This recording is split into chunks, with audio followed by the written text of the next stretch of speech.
आपण लग्नानंतर देवीला जातो, जागरण गोंधळाची परंपरा प्रत्येकाच्या घरी असते.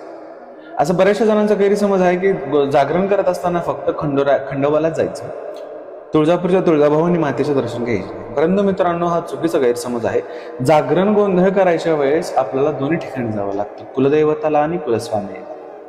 माता तुळजापूरच्या तुळजाभवानी मातेला सर्वप्रथम किंवा जेजुरी झाल्यानंतर देखील तुम्ही जाऊ शकता, परंतु देवीचा काकडा आणल्याशिवाय, देवीचं श्रीफळ 5 पावलेलं वाढल्याशिवाय, आई जगदंबेच्या 5 परडी भरल्याशिवाय आपलं जागरण मांडण्यास होत नाही. का? तर जागरणामध्ये सर्वप्रथम देवीचा गोंधळ असतो, देवीला बोलवलं जातं. आई आदिमाया आदिशक्ती भगवती नाथांना देखील साबरी देणारी जगदंबा. असा कोणताच पंथ, कोणताच संप्रदाय नाही की ज्याच्यात देवीचं आवाहन, भगवतीचं आवाहन केलं जात नाही, स्त्री तत्वाचं आवाहन केलं जातं. त्यामुळं जागरणाच्या वेळेस अवश्य तुळजापूरला जावं, देवीचं दर्शन घ्यावं.